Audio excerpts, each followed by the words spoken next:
On this new road. No turning back.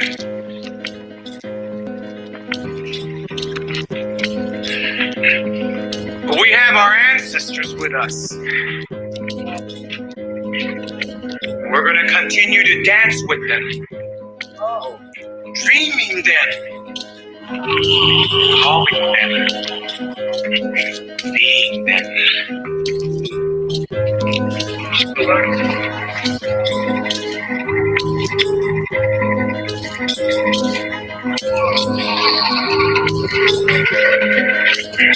We are becoming what we were. It is part of that Mayan prophecies. 7 triangles of light. Keep walking. You are the spirit of Unapu. Keep walking. We the human, we are doing the spirit of Unapu. People who say that the gods made them conform.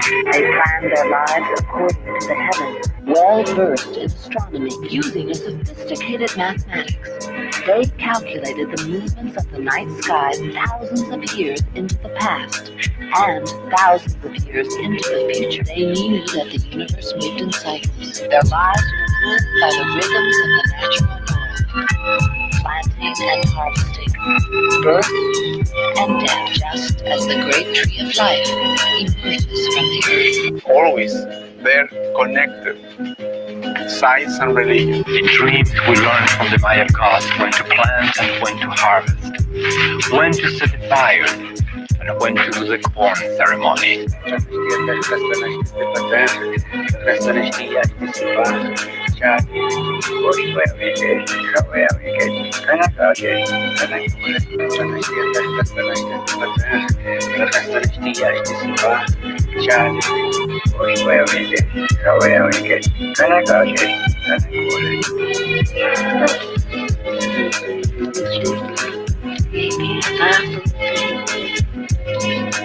What we're digging up, what we're coming up with is part of our history. And the men that lived here are some of the greatest men we've ever had. And it's a fact that we're getting to know more and more and more about the life of these people. They still maintain their customs. They still maintain their ways of organizing their societies. And it's very exciting to see how much of the ancient Maya way of life is still alive in them. Because American history does not begin in 1492 with Columbus. It begins in 200 BC with the first Maya king who wrote his name on a stump.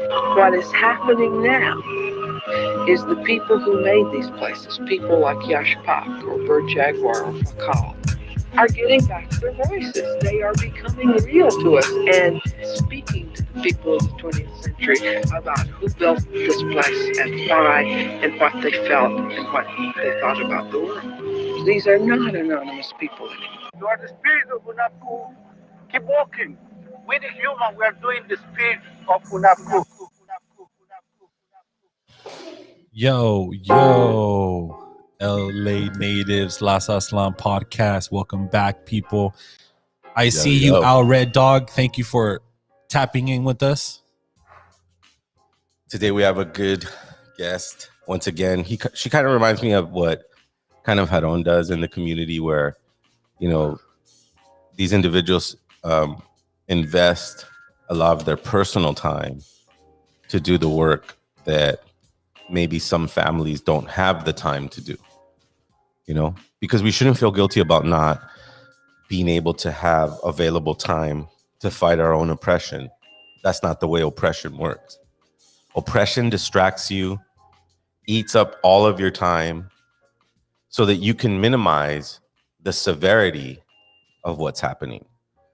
And this young lady is a community worker, just like Head On.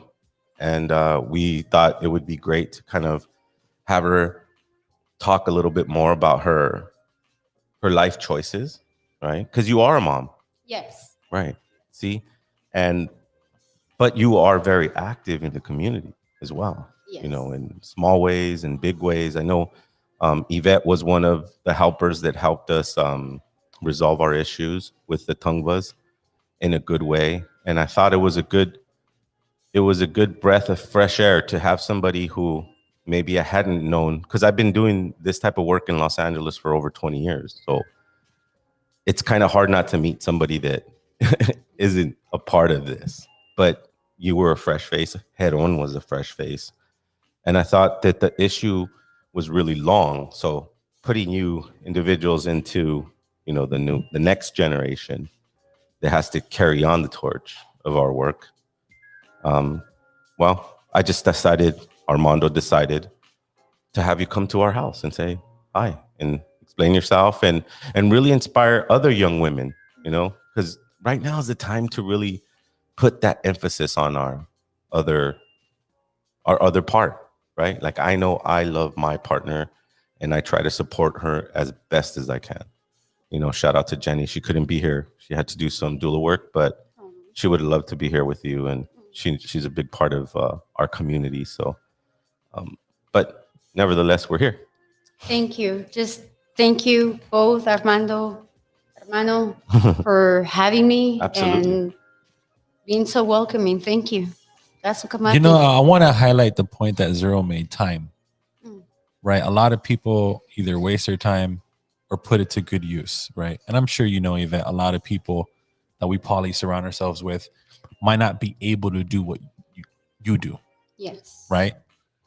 Some people come up to me and say, "Hey, Armando, man, like, keep influencing. You're doing what I can't do," because they have a, family or, other responsibilities and stuff. But again, for you to step it up and be a leader and be part of the leadership in the community, much respect, Yvette. Give us a little bit of background and brief bio, a quick introduction. Go ahead. So my name's Ivette Xochiyotl.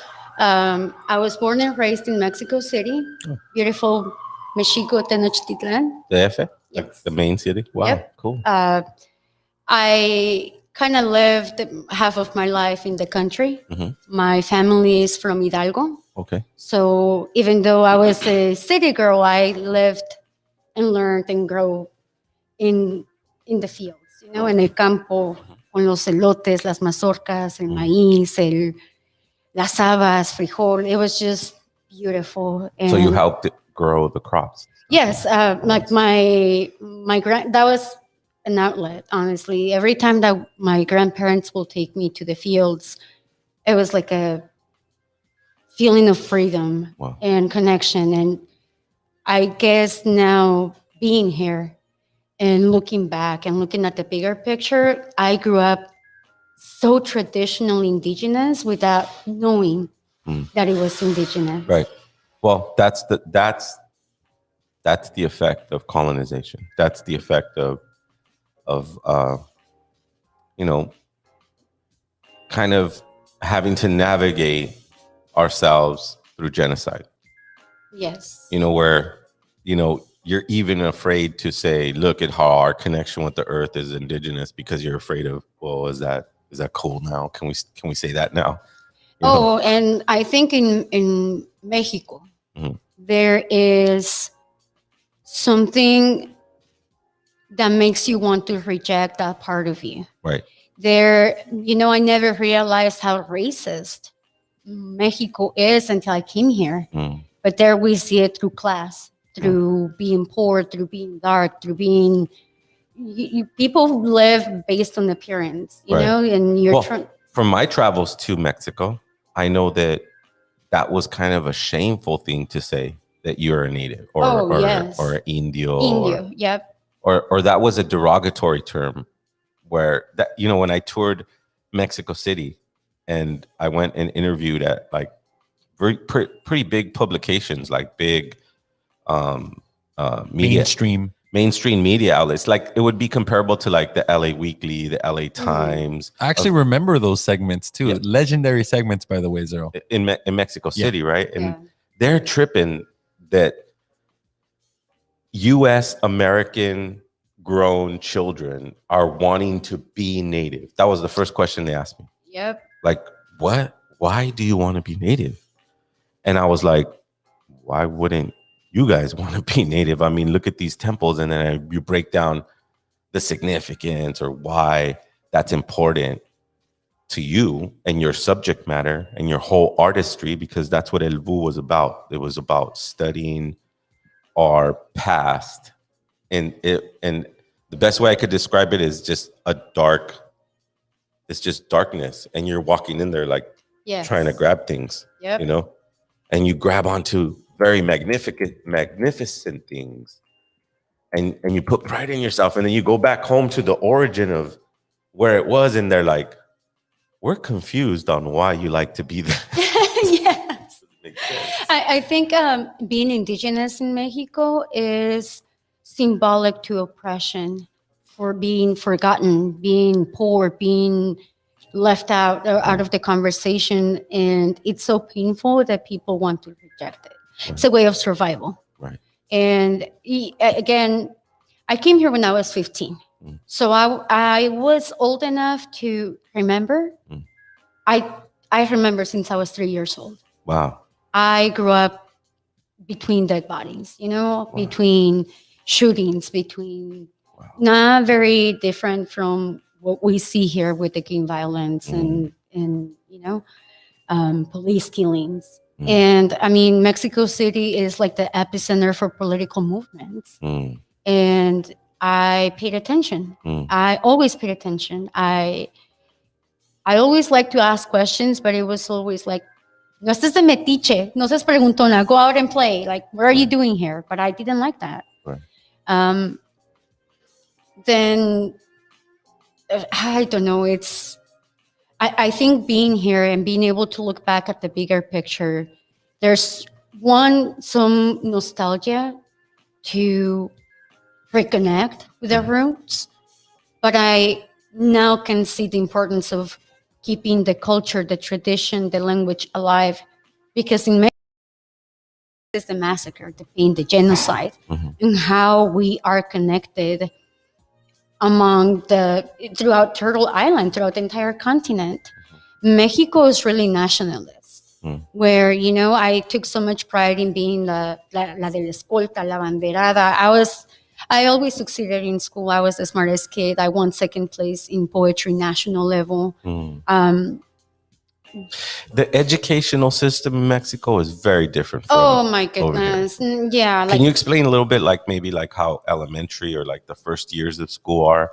Because it's kind of like, I remember everyone I've talked to who is like first generation, second generation, every parent that I talked to was like, I wish I could have gone to school. I went to third grade and I had to go work after that. And it was like, it's almost like they took elementary and made it college. Because over here, it's like, oh, not all of us go to college. But that's not a big deal. As long as you got your high school diploma, you're competent enough to work. Well, my father's from La Ruana, Michoacan, small little pueblo. Nothing but dirt roads, and he never once ever mentioned to me he even went to school. Right. Wow. You see? Yes, it's something that happens a lot in Mexico. One is because in Mexico you don't get everything for free. Even kindergarten or elementary school, you have to pay for the uniform. You have to pay for notebooks, all the school supplies. It's not given to you. And it's really hard. School in Mexico, goddamn, it's when I came here, I was a sophomore, 10th grade. So in Mexico, I had just finished la secundaria, which is middle school here. And when they did the transcript, they transferred my grades from Mexico to here. My GPA was 4.2, and my math level was pre-calculus. Whoa. Wow. And I mean, I was a good student and I was smart, but not that smart like to be pre-calculus here. So the standards in the American school system are lower for one. But I think it's I don't think it's so bad, to be honest. In Mexico, when you go to summer school, they give you more homework. It's almost like this thing that you have to be excellent, that you have to succeed and always take validation through your grades. I was a good student, not because I was like smart. I was a good student because I was forced to. My father would never accept un ocho. And they use numbers. From 5, it's an F. 10 being an A+. My dad never accepted an 8 or a 9. It always had to be like Mhm. DSs, and which is like straight A's. Mhm. And I mean, it worked. Mhm. It worked, but it was also a way of escaping the environment around me, the abuse. Mm. But yeah, since you go to middle school in Mexico, you have to pay for everything. And la preparatoria, which is high school, it's not free either. You have to pay tuition, you have to pay for supplies, you have to pay for uniforms, you have to pay for everything. So that's where a lot of people get limited and they don't get the chance because they cannot afford to go to school. And there's places like Ayotzinapa, la Escuela Rural, where it's meant to be free, but the schools are falling apart. And they only give you limited options like become teachers, right? There's no opportunity for people from these backgrounds to become a doctor, become a lawyer, or even explore what they want to do because they're only given an option. So, very loosely, Mexico sounds a lot like India, where you have this really rich class. Yes. And then, obviously the majority of the people are poor. Yes. And then in that poverty, you're only limited to certain things. Yes. Like, well, we're going to teach you, you're going to have the opportunity to go to school, but we only teach you to be a teacher. Exactly.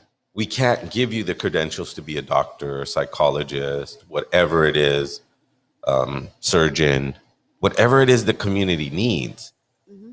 That's really what kind of, I think the idea was. But it got so limited in resources because you're talking about schools that are publicly funded, but there's no public or funding. It's like the problem with this, and I can speak very precisely on Ayotzinapa, which is a case that I'm very familiar with, is that the government was keeping the money from them. Well, so the corruption. Yes, exactly. So that is one of the biggest problems of Mexico, corruption. But now that corruption is not just coming from the government, but it's coming from cartels, which now control 80% of the country. So, coming here and even having the opportunity to be alive because we came escaping violence, it was not just like my mom said, like, oh, like, let's go and see what happens. No, we escaped violence. We were not only familiar violence, but state and cartel violence that I don't want to give many details, but my family was prosecuted for years, that we had to keep moving. And at one point we just had to leave. Wow. And then to come back here. So then you're displaced again. Exactly. That's for me to be forced out of my home, my country, my culture, everything that I've known, and come back home, which is California, where my family was displaced in the 1800s. And now people telling me, go back to where you came from. Like, oh, you mean Bakersfield? Like, that's where my family came from. But now have like these titles, these labels, and for someone to tell me that I don't belong here, it's like, you don't know what you're saying. And now it's very personal. Now it's my survival. It's my life. It's the resilience of the people before me, my family, that I'm still here. But yes, that's displacement all around. But I mean, almost the second displacement's almost horrific when you have a modern situation where people who do bad for a living, like, that's their thing. That's their business. It is. And the worst part that I can see, for some reason, the most affected. Can you just explain to me or the audience, just to be clear, what does it mean when you say 80% of the country is ran by, let's just call them the bad guys? It means that they go into towns, and especially places where people grow crops, and they start charging you a quota. They start taking your land, and if you don't accept their terms, they will kill you. They will hunt you down. They will chase you out of your land, which is one of the biggest problems today in Chiapas, with the Zapatista autonomous communities that, they've been able to hold it down for 27 years now. But there's literally paramilitary groups at this point that they're doing this to people. There's an idea like Mexico is not indigenous anymore, but 75% of the country is indigenous, and they're the ones targeted, the people who either need the money or have the land, and they will resort to violence to take it from you. Wow. Whether you want to or not. So in places like Guerrero, Hidalgo, Michoacán, Guanajuato, people don't have an option. Either you grow what they want you to grow, or they kill you, or they will kill your family. They even kill your dog. Like it's Spaniards. It's Spaniards all over. It's a genocide. It's an ongoing genocide. So it's not like over here where you have to worry about gang banging and different hoods and stuff like that. Over there, it's a whole different ballgame. It's kind of the same thing, but with cartels. Like the bad guys. They have their own. Just like a gang has their name, so do they, and they mark the territory. But I think I've always said like Mexico and the U.S. are not that different. It's just that the U.S. has done a much better job at hiding stuff. They cubren el sol con un dedo. In Mexico, it's just right on your face.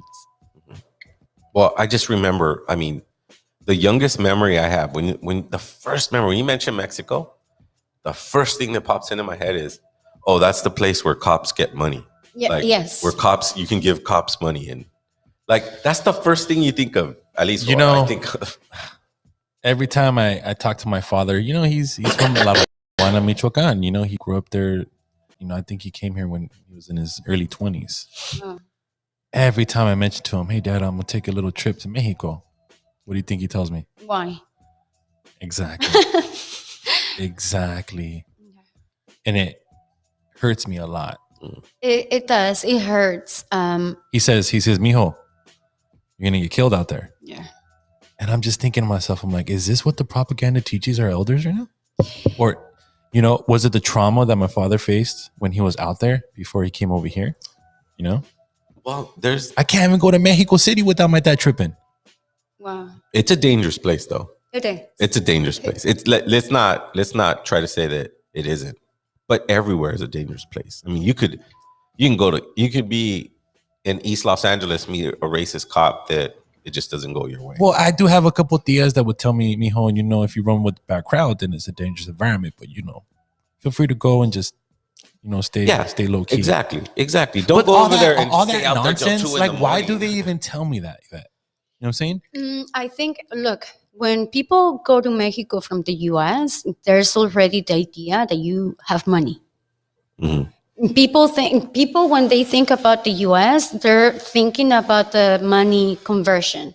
Like, oh, you have $10. That means that I have like so many pesos. Mm-hmm. And right now it's like 20 pesos. $1 is 20 pesos in Mexico. But what they don't understand is that the cost of living here is so high that we're poor. Just because we live here doesn't mean that we have a better life.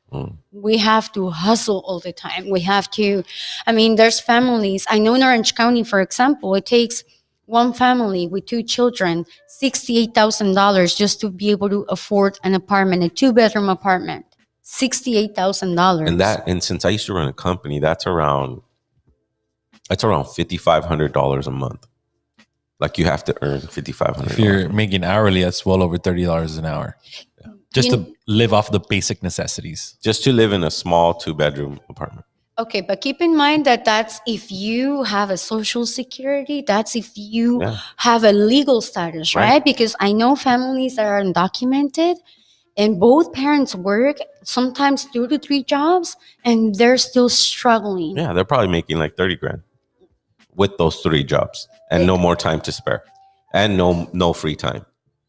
This is where I get so frustrated in this movement and these conversations of justice, because every time our people get left out of the conversation, where they're not seeing the conditions that they're working on, the trauma, the stress, it's horrible. And honestly, to me, this is smarter than slavery. People not even sometimes affording minimum wage or working with fear, where you clock in and you are not you anymore. You belong to this company and they'll let you go home whenever they want. And sometimes they don't get breaks. Sometimes, like between raza, they're competing with each other to see who can produce more.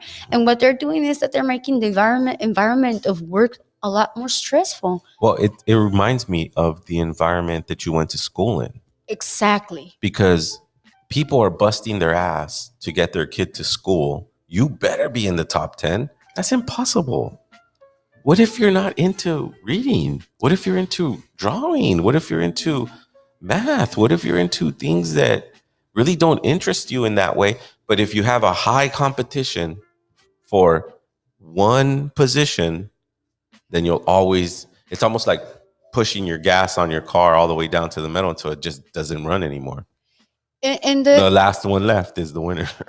And the worst part about this is that society has, and this is all around the world. I don't think there's colonization has touched every single corner of the world. Mm-hmm. It's like a degree. That little paper tells you now you're worth something. Now you're someone. Now what you do and say is valuable. Like before you have that paper, you're not worthy.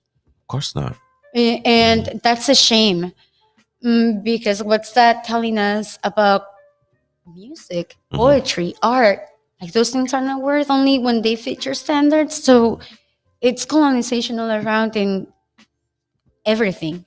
And the truth is, like, knowledge is not limited to a classroom. Education is not limited to a degree or a career. It's what you make of it. The teachings, they're really all around us in every single little thing. That's well, I when I started my music career and we got into the prophecies of 2012, we didn't really understand what that meant. Like, what does it mean? It's kind of like what you're saying right now, where you're like, education isn't what they're saying it is, right? Because education, I actually disagree a little with that, because education is exactly what they're saying it is. Okay.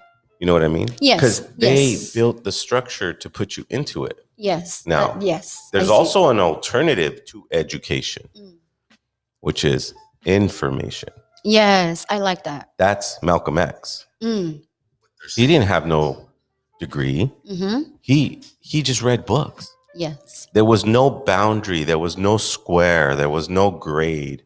There was no 10. There was no 8. There was just you in that book. And what do you make of it? And that's kind of the approach I took when I discovered my identity.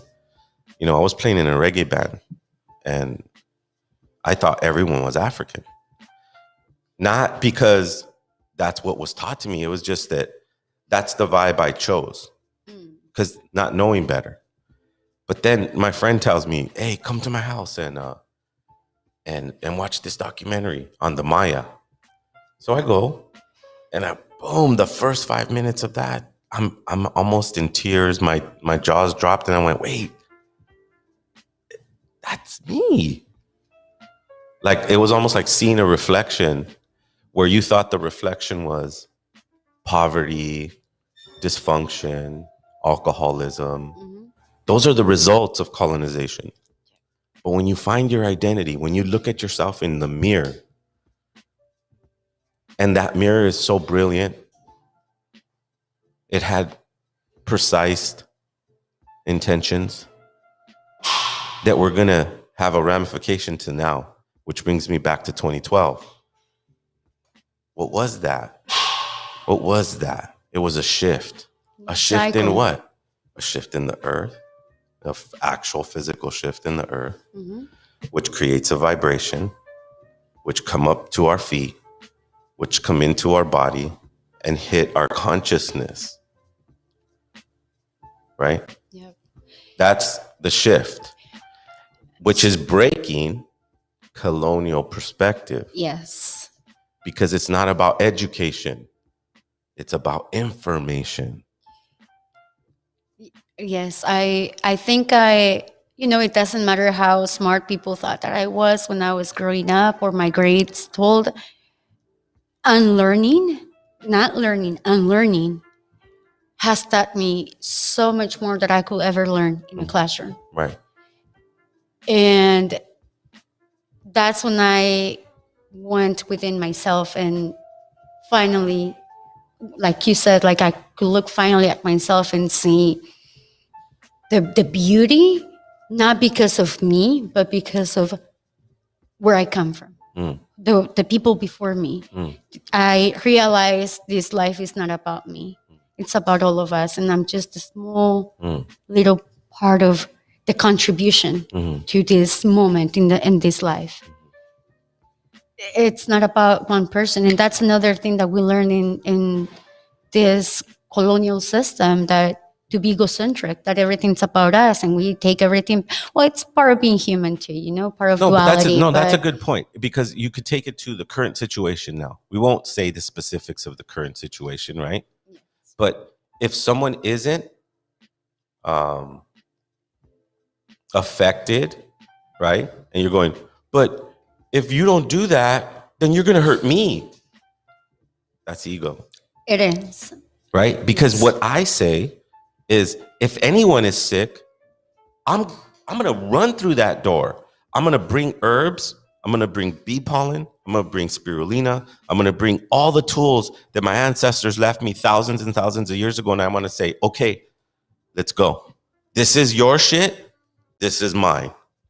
And let's see if your grandfather was smart enough to engineer food that hit your cell at a bio level. Because now it's a war against grandfather medicines, right? Their ego, their monarchy, their elitism, or our communalism. Our understanding that community is the only thing we have.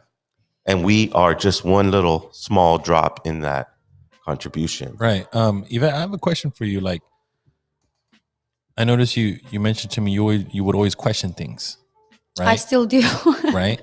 So, the transition from being in Mexico and the US and then just continuing to question things and be against quote unquote authority or something like that. When was the breaking point when you were like, look, I need to stop questioning myself, but, speak up and practice on my self-expression, right? And actually be behind a microphone and put yourself at risk to actually back up a big community that you felt like you needed to be a voice for. Like I see that a lot of the events I've been to, you're always behind the microphone, right? Which is a great tool to use your self-expression, right? So when was the breaking point where you're like, look, I'm just going to stop questioning things and actually start being vocal about the situation at hand? There have been a few breaking points in my life. For starters, I've always been like this. I met a friend from Mexico who came to visit a couple years ago, and she was telling me, like, Yvette, you've always been like this. Like, you don't remember the first protest you organized in school? And I'm like, really? Like, I didn't. But Mexico is very like that. There's protests every other day there. All the time. That's why I'm saying, like, that's the epicenter for political movements. So one thing is, I've never liked to be told what to do, because that's what I grew up in. So I've always been like, you're not going to tell me what to do. I'm going to do what my heart tells me to do. I'm going to speak up when I feel it's right. Again, growing up in violence and surviving, really, because I had no childhood. I was forced to grow up even when I was a kid. Poetry was an outlet. And that was my way of expressing myself. And I was so open about it. Like I said, I won a contest at a national level. But then I came here and my voice was taken because I didn't speak the language, because they didn't think that I meet their standards. And when I was entering the school system, they actually put me back to algebra because I didn't speak the language, right? So for 3 months, I'm working so hard and translating everything. December comes around, new semester starts, and I go back to the office and I ask them, can you put me back to my level? I can communicate. No, we put you in the system like this, so you have to go through this. And it broke me. I wasn't being challenged anymore. I was not. The school here was so easy. Like I lost interest in it, and I lost myself. I lost my voice. I forgot the essence and I stopped being authentic. I started being the person that I was told that I needed to be to fit in here in this country, in this, this new world to me. And I went with it. Then around 22 years old, I had my second child. And I became really sick. I've always been sick. I have an autoimmune disorder that throughout my life with the trauma has impacted my health in multiple ways after I had my second child, my immune system doesn't recognize the baby as part of me. So it starts attacking itself and trying to get rid of the baby. After that, I was never the same. I was really sick for the last 10 years of my life have been a challenge, but were really one of those times. I've been close to dying 6 times. Wow. That I can tell you that I've seen and felt that, and I was like, just take me, like take this pain, I lived in pain. I live in pain. But one of those times, in 2015, I had a seizure while driving, and I didn't know that I had epilepsy yet. I was arrested because the police thought that I was withdrawing from drugs, hardcore drugs, like heroin or meth. And they took me to jail and left me seizing all night. Then I get out, and the next day, I'm still seizing throughout the entire night at the police station. The next day, I'm thinking, what the hell is wrong with me? Like, am I going crazy? I go to the hospital. They tell me, oh, there's nothing wrong. You just have tendinitis. Give me steroids and send me back home. Then I really feel like I'm losing my mind. At that moment, I convinced myself my children will be better off without me, and that I was just a burden, and I tried to commit suicide. During the time that I was dying, my baby woke up in the middle of the night and started dancing and just doing things to try to keep me awake. It was almost like he knew that I was dying. And the medication is already working, like I'm already passing out. I feel like I'm gonna throw up. And in that moment, when I see his little face like right in front of me in his eyes, he's like, Mommy, don't fall asleep. I regretted trying to kill myself so fast that I promised myself, if I make it, I'm gonna dedicate my life to make sure that this world becomes a better place, not only for my children, but for all children. So I woke up in the hospital days later, and that's when I became like so grateful for this life. That not only that gave me the strength to fight my own case. For years, I fought that case for 3 years. But in the courts, I started meeting people, Raza, that didn't even know they could ask for a translator. So the path itself kind of took me there. So while I was fighting for myself, that's when I started fighting for people. I started doing the work of advocating, making sure my people's rights are protected and exercised properly. But it was not until George Floyd was killed that I was like, fuck this, Like, that really sparked that part of me that I lost when I came here. That was taken from me. And at that moment, like, I didn't care about my accent. I didn't care if I was educated or if I sounded educated. I just knew that I had to speak up, because it was not only my experience or my family's and all the pain that we have gone through. I take the experiences that people share with me as part of my life. I never forget them. And so when I'm fighting, I'm not only I try not to speak for anyone. I think that everyone has to tell their own story, but at the same time, I'm not speaking only for myself. I'm not it's not about me, it's the message. I'm just a messenger. But Wow, that is you're quite honestly one of the best responses I've ever heard in my life. Well, I mean, it's Thank people's adversity what makes them who they are. Usually people who are special in that way went through a lot. And that was her breaking point right there. I had enough. Yeah. Enough is enough. Wow. That's pretty intense. I remember one time when it kind of reminds me of the stories because my mom used to help. I know what it was like to live in the OC because I lived there for a little bit. And I always thought, wow, it's weird how our house, we have to live with other families because that's the way you survive over there. If you live with other families. And man, it just brought me back. Like you talking about, living. So since we lived in Santa Ana, we used to go to Tijuana quite a bit. Like my mom used to go there. I didn't know why. I was a little kid. I just remember her going, "Oh, mijo, we're going to Tijuana," and then we drive up to the Cerros, where all the shanty. I always thought, why is this house made of a sign? Like I don't know why. Why does it have a Pepsi sign right here? Yeah. And I was just a kid, and my mom was helping out this family.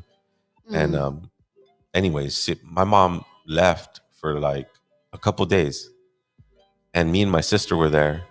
And I remember they had their restroom outside. It was very third world. Like that was, if I ever had an experience, it changed my life forever because I was 9 years old or 9 or 10. And I told my homie who I would go visit there, we used to go and I used to have $5. So I was like, well, I was balling. Yeah, we were buying sodas for all the little kids and they would all be happy. Yeah. And then one time, I was like, all right, I'm here. I have $5. Let's go. Come on, we're going to go. And he's like, I can't go. I was like, what? So what do you mean? You're playing. Come on, let's go. He's like, no, dude, I got to go work. He was like younger than I was. No. And he was like, really, I got to go work. And he fucking drank some coffee like an adult and went and begged people at a market to unload the vegetables. And he'd come back with just enough money to buy beans and tortillas. Yeah. That's and this dude was 10. This guy had the responsibility to feed his family at 10 years old. I got my first job when I was 8. And it wasn't because I was forced to, but I knew the struggle. I was paying attention. And I did it so I will not ask my parents for anything, but at the same time, like I could provide something. And that's always been the spirit. And even though today I'm so fortunate and I see this as a luxury and a privilege to not have to work because my husband is the head of the household and he takes good care of us. And thank goodness that he has worked so hard and, kind of be able to provide for us. And I know that I can probably make an income charging families, but I'm not going to do that. Honestly, I cannot ask my people to pay me for what I do. When it's not fair that someone from the community has to do this work, but it's not fair that I will make money out of it. So the work that I've been doing for 6 years now, I've never taken one single penny from the community. And I hope, basically. So it's all pro bono, right? Yes. Wow. Yes. And I love how big-hearted our community always is. I mean, it's just, she's talking about this. I'm thinking back, and I'm on my own healing journey with my mom. And, what I thought was, my mom was screwed up. She left me there. She was actually helping people, cross the border or bring medicine to sick people she was the delivery person. So people from the US would ask her, since she had a green card, she could go back and forth to take stuff to TJ because they couldn't afford anything there. Yep. So whatever it was, however they piecemealed their existence, my mom was a part of it. And so I got to really, as a young kid, really understand poverty because I thought I was poor. I used to hate my mom. Oh, mom, we're so poor, blah, blah, blah. And I used to resent her for being poor. And then I went, whoa, this guy's really poor. I mean, this guy has to go work. I'm not that poor. I mean, I get to go to school, and yeah, I don't get to go with fancy clothes, but I get to go to school and not worry about, I have to bring back tortillas and beans so my little brothers can eat. Yeah. That's insanely colonist. That's what the colonizer designs. But here's what I'm saying. Our people were very brilliant individuals. Oh my God. They were so profound that I get sometimes frustrated when I don't see how they can't put the piece together. Because when our grandfathers came in the 30s to Los Angeles, that's when my grandfather came here, they had to figure out a way. They had to go, oh, do you know how to build this building? And they had to say, yeah. And then figure it out. Like, yes. Oh, yeah. Oh, what the hell is this? Okay, cool. I know how to fix it. And they just did it. I've told this story on this podcast before when my grandfather bought a car that didn't, the white man told him, hey, this is a great car. The engine doesn't work, though. That's the only thing. And so my grandfather figured it out, though. Wow. He figured it out with no mechanic training, none of it. He just took it all apart, said, oh, this part's broken. Then put it back together and drove that. With none of those books that you would buy at Pet Boys to see how the cars. Absolutely not. And or YouTube. As I've seen him growing up, and this is what I'm talking about. I'm talking about his ingenuity. I'm talking about his relentlessness to say, you know what? I don't need your, he used to really, really, really be on my mom and anyone else and all the grandchildren to go to school because he couldn't go, because he didn't have an opportunity to go. Right? There we go again with that, you're not even smart enough, which is kind of we as a people from Turtle Island have to realize we're not these poor, low class. We come from a brilliant society where if my grandfather could figure out how to work an engine, take it all apart and put it all back together and fix it, then we can fix our situation by being intelligent, by being wise, and by maybe sometimes having a contribution come to us. Because that's the way I feel about Armando. I go, Armando, look, dude, if we can ask all the artists to play our event, we got to give them something. Whatever it is. Let's give them something. $100, $50, $70. Our humility sometimes, they train us to be so humble that we can't even help ourselves. Then the only one that can help us is them. Who is them? People in power. Los arriba. That's it. It's not a particular race, country. It's people in power. Yes. So we're humble, though, and we're like, no. And I don't like to criticize, and I'm not coming from that point. But work deserves compensation. And that compensation, how you use the compensation, is up to you. Yes.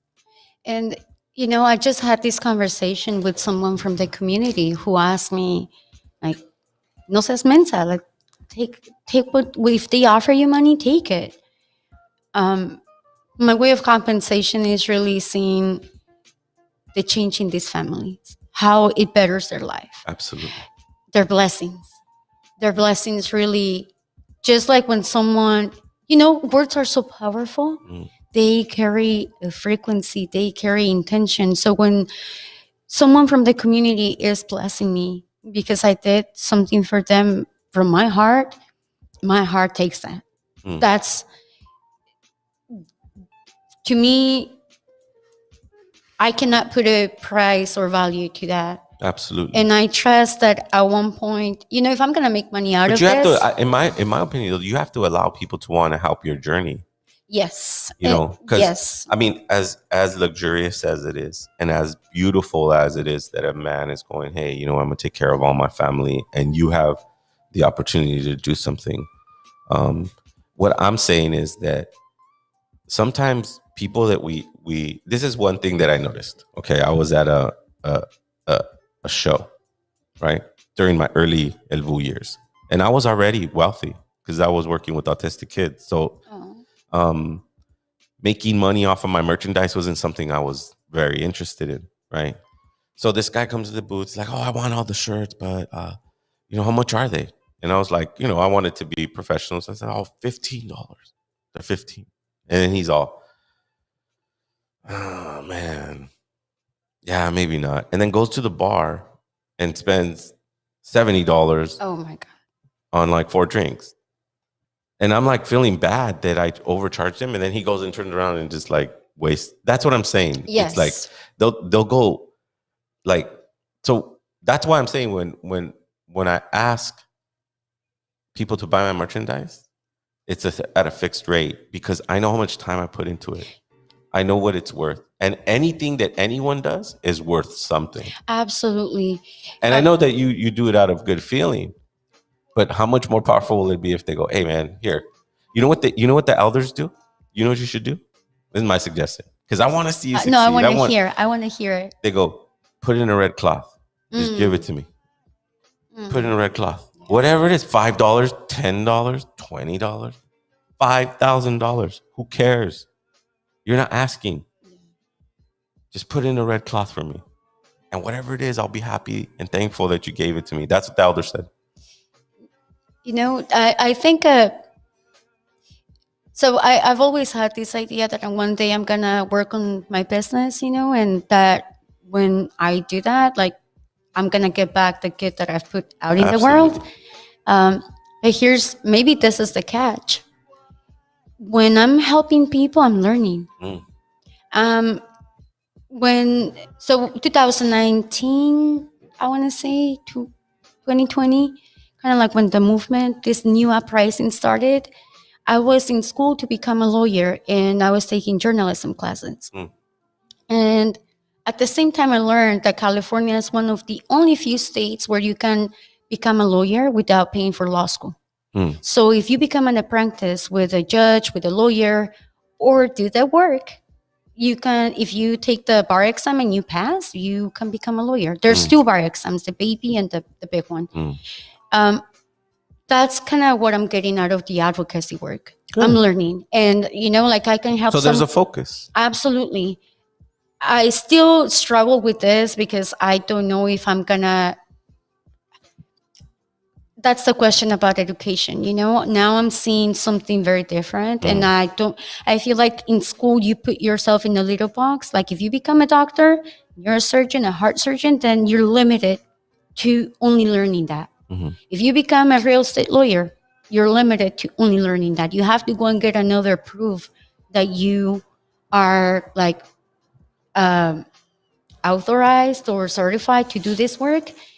And I don't want to put myself in a box. So that's an inner struggle with myself. What am I going to do with my education? Am I going to go within the system, or I'm going to continue to work with my people and see where that takes me? So that's something that I'm still struggling with today. But again, I know I'm not only giving, I'm also taking. When someone shares with me their problems and I figure it out and I read the law and I need to learn their rights and how to exercise them and how to protect them, I'm learning. And I'm learning something that, usually people have to pay a lot of money to learn.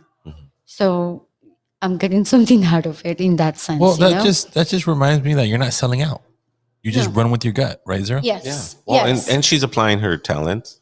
You got to utilize. Not everybody knows how to look up a case, or it's not easy to be a paralegal. That sounds like paralegal work. And I guess the difference between the paralegals and what I do is the paralegals work for the lawyers.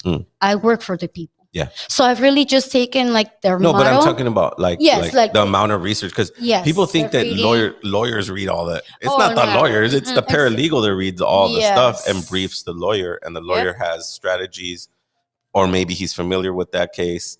And if he finds enough information for it, then he'll doubt. Oh, let me read the case. And then they build the case. Right. Yes. Especially if there's money involved. Yes. Well, I mean, it's not that I'm a lawyer. I don't know. I don't know how. I just automatically think that, this is the way this country works. It's very easy to see that the lawyer went to school, got a degree, he paid for it, so he hires, let's call them helpers, to do all of the work. It's very colonist. It's the same thing. It's the same structure. So that's why you struggle with, how am I going to go to school? Because that's all they're teaching you is this structure, the Yes. structure of hierarchy, the structure of, follow my rules. Yeah, we're going to teach you about the reality of it, but you can only use this part because this is the only part that applies to what we do. Yeah. Yep. And And that's false. That's not even education. That's not even free will. it's an If you indoctrination. really think about it, it's not even free will because you're investing all that. Like, I struggle with my partner and I go like, she's like, I need to be a midwife. I need to have a certificate. I need to be able to sign the certificate. And I'm like, I could see that. That's a beautiful thing. Imagine if you could be able to be the person that signs a certificate to your grandchildren. Wow. Right? That's a powerful moment. Who am I to say, hey, that's not worth anything? But I have a problem with you having to bend to a system that really doesn't care whether you just got to follow my rules, right? Yes. Just follow my rules. And this is why you go to school, so you can follow my rules. If you can't follow my rules, well, then you're a radical or you're not worth anything. Yep. Right. So that's the problem I have with the dilemma that you have about choosing. Oh, well, should I? Everybody said this. My uncle from the Salaj, I love him to death, but he's all, fight the system from within. I don't think so. You can't fight. They're not even going to let you in if they know that you're going to fight the system. They're never going to let you in. Who wants to tell the story? Who on their side is going to go, yeah, well, they're trying to do it right now. Like, a lot of white people are going like, they're really questioning themselves about like the history of America. That's where we're at. Even if you look on CNN and Fox Radio, they're all going, we pulled college students at this university, and they're all saying, well, did you know how America raped the natives? Do you know how they built with slaves? And now it's starting to hit their face because the mainstream media goes, no, look, we eat hamburgers and hot dogs and everything's cool, and 4th of July, and watch blah, the blah, blah. Kardashians. Exactly. Consume. Yes. Right? Yep. Now they're hitting a brick wall because their consumerism society is done because it's run by, you could see the structure very clearly, the structure of white supremacy, the structure of elitism, and the structure of religious control. Yes. And I'll say it, and I can say it because I'm a genocide survivor and I'm not afraid of it. What it means to be a genocide survivor is to go through their torture, their pain, their rape, and still somehow, some way, through the blood of my grandmother, gave me a message to never forget who I was. And who is that? I don't know. But I know the person that she was, connected to the earth, loved nopales, loved making tamales, loved making pozole, loved making atole. And then yeah. And then you read in the books and they're like, the ancient Maya drink atole. It's like, whoa, 101. Yes. Yeah. I don't know if we can fight the system from within. I think we just have to build our own system. Exactly. Yes. Thank you. Thank you. Just build your own system, your own community. You don't have to be. Remember, this is a consumer society, so you don't have to buy anything. So when people tell you, oh, you're going to be a part of the problem, supposedly not vaccinated. Oh, well, then you can't go to fucking Ralph's. Okay, well, then I won't go to fucking Ralph's. Mm-hmm. Well, then you can't go to any grocery stores. Well, then I'll go to fucking, what do they call them? Farmer markets then. I don't care what you're saying. You can't go to farmers. Well, then I'll fucking grow my own food. Yes. It just has to come to that point where we're questioning colonization. Colonization is a fence, and you're the sheep inside that fence. That's colonization. Well, Native Tendencies just left a great comment. He says, I appreciate this episode a lot. For a long time, I felt down on myself for the same reason of the thought of being a brown and uneducated man, thinking of myself as less than a person. That has been a piece of paper, but through colonization and my peers, I've realized I'm worth more than that. But I also know that in this society, it is something we require to help our people. Yes. Right. Yes. Great comment, Native. He's talking about the degree, right?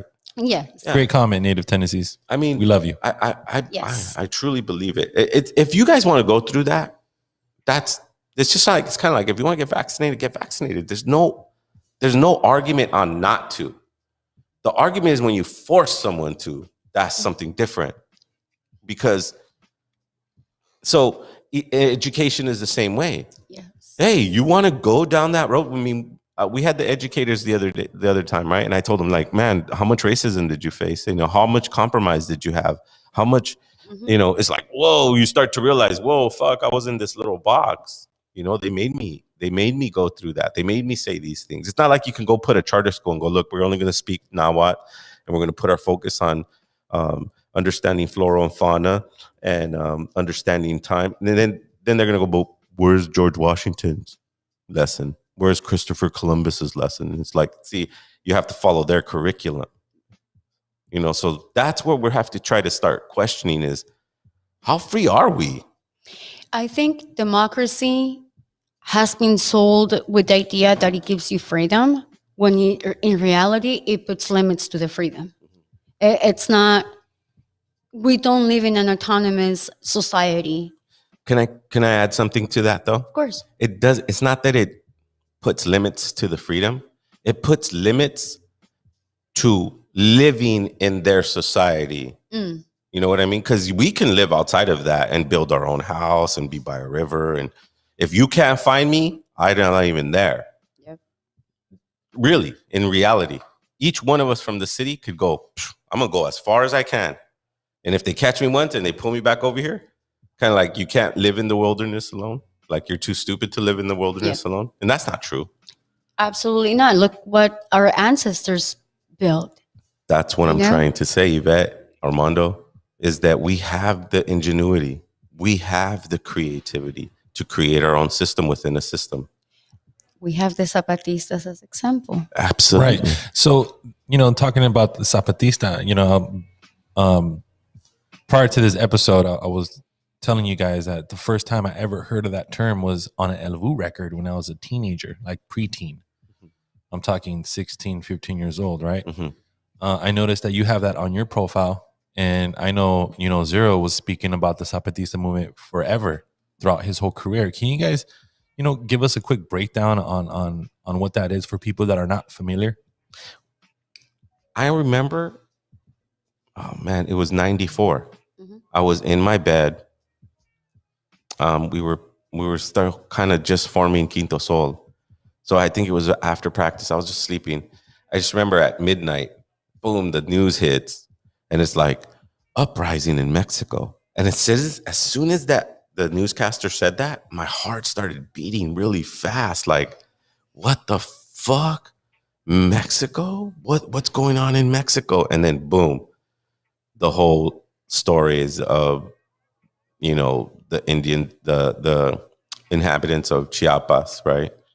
Going into the jungle for a certain amount of years, training with Subcomandante Marcos, and launching a multimedia war that had dramatic emphasis because they had guns, right? Like, these poor Indians are uprising in Mexico.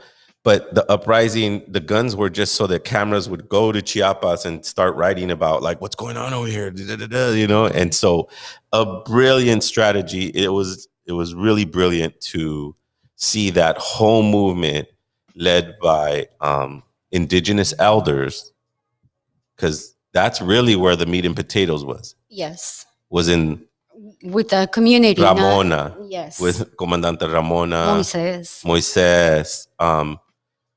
Really, well, the bringers of the new shift, the 2012 shift, they were the elders of that shift. That's why I felt it so strong in 94 when that newscaster said that. I was like, something's changing. What's changing? What is it? And then boom, you go into it and you start seeing the elders and all this stuff starts to come at you, and boom, the career happens, like what says El Vuh.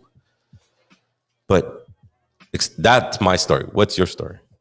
So at the time, I must have been 5, 6 years old. I remember Salinas de Gortari leaving the Mexican government, and out of nowhere, the value of the peso dropped, like I think 3 zeros. So I remember holding like a coin. I think it might have been like 1,000 pesos. And now my mom was explaining to me like, oh, you see these zeros? Like she covered them up with a finger and she's like, no, this is only worth 1 peso.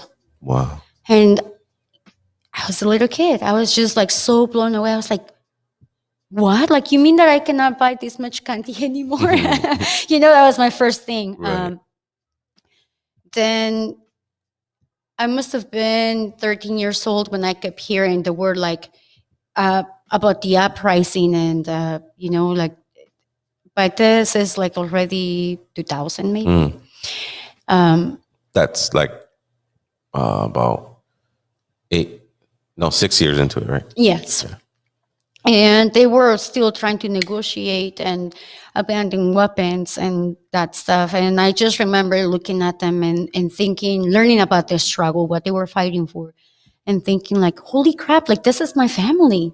This is my grandfather. Like these people that I'm seeing, there is the history of my family. And that was the first time that I identified as a Zapatista. I didn't know who I was. I didn't know where I came from, but I recognized myself and my family in those people, and that's why I identified with that. What really happened is that in 1994, Mexico, the government signed the NAFTA treaty with the US and Canada, and like every other treaty that has been signed before, they were leaving the campesinos, the farmers, out of the conversation, and they were making profit out of them. So instead of Mexico growing crops and living from their own land, now they were bringing crops from the US and other countries to Mexico, paying for something that you can do at home, Right. that you've done all your life, that you've survived with, and now they're taking it from you. Right. And on top of that, they want to take your land. So before this happened, in Mexico, there were the Fuerzas de Liberación Nacional, FLN, and about 80 other groups of communist ideology throughout the country, which the government made sure to exterminate. And a lot of this takes me back to 1968 in Tlatelolco with the massacre. What they were really against were like the ideology, the people trying to fight and break themselves free from the state. So 1994 happens and they say, ya basta. Nunca más un México sin nosotros. And they declare war against the Mexican state. What we don't know is that they had already been training for 10 years and they went from north to south, talking to the most affected communities on what they needed and learned. When the Fuerzas de Liberación Nacional goes to Chiapas, they're thinking like, oh, we're going to go teach them, we're going to go free them. And it didn't happen like that. It was really the indigenous communities teaching them the old ways to survive. And that's how the EZLN was formed. But it was really led by the indigenous community and the ancient wisdom, not communism, not Subcomandante Marcos, Absolutely. not anyone else. The EZLN is the army, the fighters, so the people don't have to fight. Absolutely. Armando, do you mind pulling up when Subcomandante, you can look it up on YouTube, Zapatistas go to Mexico City. That was a humongous event. And I want to get people in our audience to see what the energy was like at the Zócalo. Oh my God. And to see how important this movement was for not only Mexico. You could just put Zapatistas go to Mexico City. I'm sure that there is one speech, hasta morir si es preciso. I'm not sure if that's the one from Mexico City, but that's another powerful. So this, what year, do you remember what year they went in, Ivette? I think it might have been late 1990s. I'm not sure. You know when Marcos went to the Zócalo, right? Yes. He went to the Zócalo and he did this like incredible speech. I think that's the hasta morir si es preciso. I just don't remember like the precise year, but it might have been 1990, late 1990s, if I'm not mistaken. Absolutely. Yeah. Because it started in 94. So I think it was like in 98. I think Yeah. it might have been 98. Because they did a whole, didn't he like run for president or something? It wasn't him. They put an official, right? Yes, Marichuy. Exactly. So they had put their own candidate into Mexico City, Mexico City's election. And man, it was such a powerful, energetic scene when they came to Mexico City and the Zócalo. And like Ivette was saying, you know, Mexico City, if it's about the people, if it's for the people are going to show up. Oh, and there's always encampments outside the El Palacio Nacional. Look up the speech that she's talking about, Armando. What is it called? Hasta morir si es preciso. And I encourage everyone who speaks Spanish speaking or, you know, who has the patience to find the videos of Subcomandantes Marcos speeches. I actually met him. See? I have no idea how to spell that. Oh. I can do it. Or I can. Do you want me to spell it? No, go ahead. Hasta morir. Oh. Go ahead and type it in the computer. Oh, sorry, Armando. I thought you spoke Spanish, bro. It's all good. We're going to pull this up. Hablo español, pero no puedo hacer nada en la computadora. Dude, you're like me. You're like me, dude, because they asked me the same thing, dude, and I'm like, oh. But I encourage people from LA natives to go back a few decades and really study the Zapatista movement, because it was a very important movement. That movement brought organizations. It brought a really intelligent, articulate individual by the name of Subcomandante Marcos to write brilliant speeches by analyzing the perspective of the elders, right? That's what I took it. The way I took it was that he would analyze and digest the information that he was learning in the circles, that he was digesting from these very wise individuals. And I mean, created a movement that to this day he walked away from. That's the reason why he died, you know? Yeah. He died? Not physically. Oh, I'll get into it in a second. I see what you're saying. Because I never met somebody with that much charisma, with that much power, and then humility, just kind of humbly just go, okay, I'm done here. Yes. This is time for me to go. Like me staying here longer is going to hurt this. Yes. Yes. I'll explain that in a second. En 1992, cuando se cumplieron 500 años desde que los españoles vinieron a conquistar estas tierras. La escuché cuando nuestros pueblos, nuestros hombres, mujeres, niños y ancianos decidieron alzarse en armas contra el Supremo Gobierno. Hace 9 meses, un poco más, lanzamos la 6ª declaración de la Selva Lacandona. Nos comprometimos a hacer un esfuerzo por unir todas las resistencias, todas las rebeldías y todas las luchas en el México de abajo y de la izquierda se estaban levantando contra la voracidad de los gobiernos y los poderosos que los mandan. Como primera parte, decidimos recorrer toda la República Mexicana y hemos escuchado esta misma palabra, esta misma frase en voz de otros pueblos indios, de campesinos, de obreros, de estudiantes, de mujeres, de jóvenes, de maestros, de ancianos, de pequeños comerciantes, hasta morir si es preciso.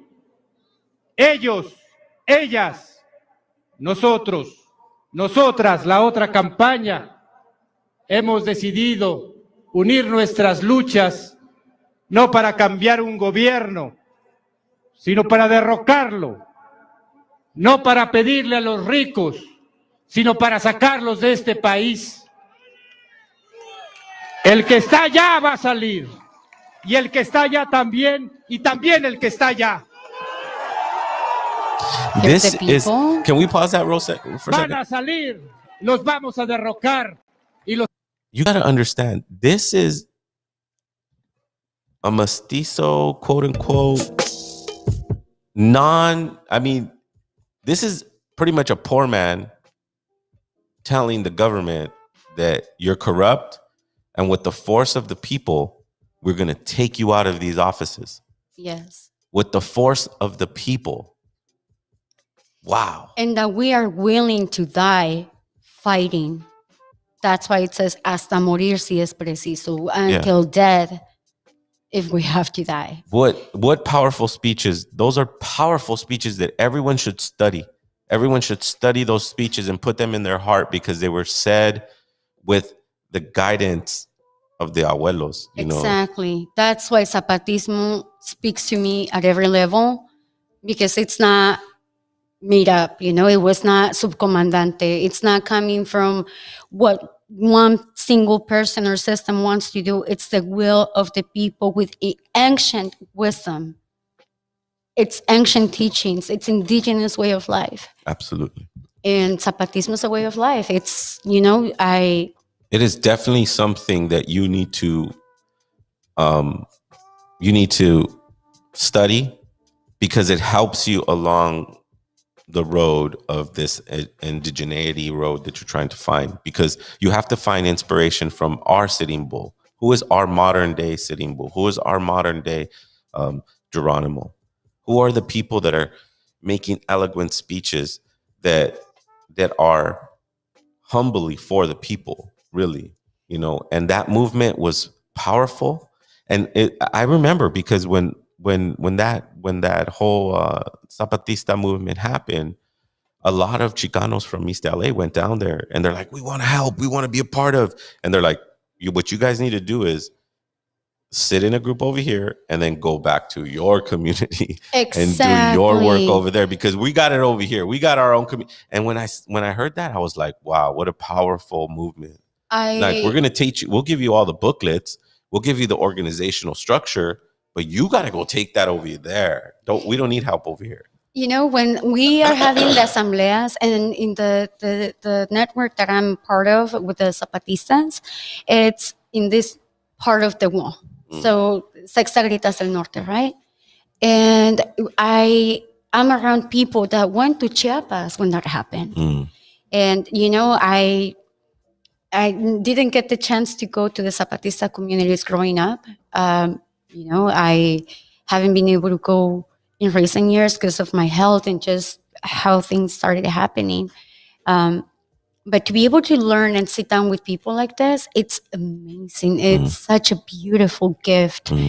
And to be part of this assemblea, I never dreamt in my entire life, in my wildest dreams, that I will come to the U.S. to become part of the Zapatista Assemblea, But one of I always tell them, like, sometimes I think the youth here in California thinks that they're going to see Subcomandante riding a horse with his rifle and his pipe and a whole bunch of Zapatistas behind him, like ready to get down. And I have a story about him. Please share. No, but go on with your thought though first.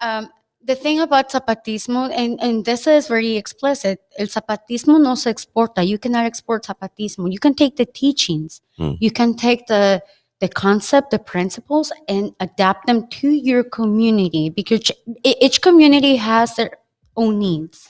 Just like you're unique, irreplaceable individual, that's how our communities are, right? So we need to pay attention to the needs of the community we are part of and apply Zapatismo, how it fits to our collective good. Not yours, not mine, collectively, collective consensus.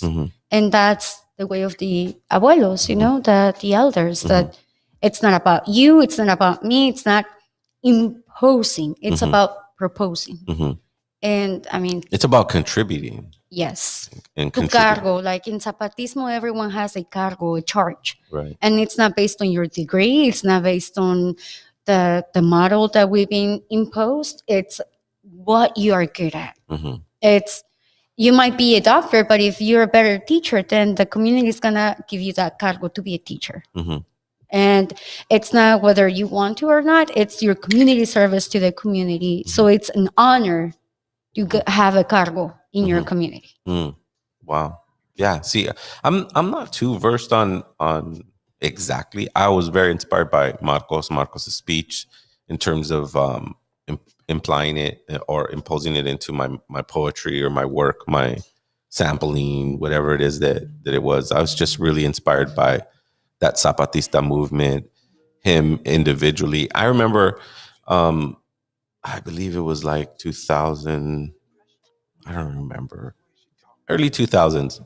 We were working with an organization called Self-Help Graphics, and Self-Help Graphics, the Zapatistas, there was a few people that went and studied with the Zapatistas, so they had connection in that way. And so they're like, Marcos wants to come to Tijuana. Where could we stop? You know, where is that? And so there was this. We were a lot of the friends that I know were connected with Tijuana No. Oh my God, I love them. Yeah, and they knew a theater in Tijuana that didn't have a roof that people would either rent out or throw concerts there. And so they decided that would be the place where he would come. And so, boom, he comes in this like bus, and everybody's all like, "Oh, there he is! There he no is!" Caballo, no horse, he came in the bus. And he was really short, like he wasn't very tall at all. And I didn't take a picture with him because I felt like, that's a cheesy kind of like, a groupie. I didn't want to do that. But I was honored just to meet him. Yes. I was like, wow, this is the guy that wrote that speech that I really, really I felt like was the most intellectual. It actually, him, Russell Memes, John Trudell really taught me how to articulate myself. Wow. How do I communicate with people? Those were the autistic nonverbals. Wow. They taught me how to communicate with humans by looking at them, by having certain tones and just certain things. So I like to think that the reason I'm able to articulate myself so clearly is because of these individuals, the autistic community that was nonverbal, but these great masters of words, Subcomandante Marcos, John Trudell, Russell Memes. Wow. I mean, these are my heroes. They're the teachers, you know? And one thing about Subcomandante, oh my God, he's so poetic. Mm-hmm. He speaks to you in a way that it goes to your heart. Mm-hmm. Like you feel that. Mm-hmm. Before you can process things with your brain, your heart is already like exploding with all this information and feelings. And I think trauma is so powerful that it has the power to alternate the DNA sequence to a molecular level. But that's the power of speeches like this. If trauma can do that to you, then love can do that to you and do that pain, that trauma. And that's what speaks to me. And part of what Subcomandante Marcos decided to kind of give up and die, it's because he kind of noticed people making the movement about him. Like the substance, the essence of the movement itself and the community was getting lost because he became like the figure when he was only the spokesperson. Mm-hmm. So at the time, there was a teacher, Galeano, who died in a horrible manner. I think he might have been tortured as well. So Marcos died so Galeano can live. And he gave up the name Marcos and became Galeano. So that was the death. He felt like Marcos needed to die so the essence of the movement can continue, but also he can give life to Galeano. And so now we have Subcomandante Galeano. Wow. But that's how it evolves. It keeps moving. I think that's humility. To go and say, hey, you know what? I mean, I guess it's hard to leave that position where people admire your words and you are being effective, you know? Because the one thing that I loved about Subcomandante Marcos is when he talked about poverty, I understood what he meant because I used to go to Tijuana. Mm-hmm. And when I used to see 2-year-old kids with gum boxes trying to sell you gum just so that they could go right away and run and give it to their mom. And, maybe that mom, there's a oppressive father who comes and just takes that money and lets them kind of, so they're working there. And when I heard some Comandante's speeches, and when he was talking about poverty and describing poverty, maybe not exactly how I just described it, but he was describing the poverty I was seeing. Yes. And how that needed to end. I wanted to be in that path. I wanted to be in that road. I didn't want to be in the road that ignored that. Mm-hmm. And one of the two things that I like to do within myself, right? Like when I'm asking things, I have two questions. Why? And who or how? Mm-hmm. It's either who or how. Where is this coming from? And who taught me, or how did I learn this? Mm-hmm. And, the way that we look at poverty in Mexico, I think people don't realize what they have. Mm-hmm. How rich we are in terms of culture, wisdom, knowledge, but even the resources we have around us. If it was not for the indigenous people, for los pueblos indígenas, this world probably will not exist anymore. Right. It's been their fight, their disrespect for life all around us, and living balance with nature, with Pachamama, Tonatzin, to protect her and be willing to die if you have to protect that, because you get what you give, right? So when you take care of the land provides for you. Mm-hmm. And that's something that has been completely taken out of all of us, that has been taken from us, to learn to live in everything superficial. Everything, wealth is measured by material, mm-hmm. not by wisdom, not by resources, not by any of that. And it's such a shame, because I think our people have forgotten who we are, that they think that they have nothing, mm-hmm. when they have everything. Mm-hmm. Well, we have a lot of experience, and I know a lot of people I can only speak for the kids I grew up around, and not everyone had the experience of, I'm going to Mexico this year, I'm going to go. And I had an opportunity to go to Mexico one year in my teens, and it was probably one of the most profound kind of moments in my life. I went to San Luis Potosí. Wow, and I remember it distinctively because it was in a high desert, and there was turtles. Turtles were walking, like they would walk on the road, on the dirt road. Yeah. And I remember going to the ranch, and how everybody would go to the corner store because that's the only place that had a TV and light. Yes. The other places didn't have light. It was all. But during the daytime, I noticed how neatly the fences were made, how simple the dirt dwellings that my family had made. They weren't like fancy, but they were comfortable. They were like, oh wow, it's nice and cool in here, and yes. You're in a high desert. But the profound moment I had when I went to Mexico and observing my indigenous side of my family is when I was walking at night, and we had to go to another house because we wanted to visit someone during the nighttime. And I just walked out of the house that we were in, and over there's no night light. Mm-hmm. Just the moon. And it was, I looked up, and I went and I ducked my head because all I saw were stars, and It felt like they were eye level.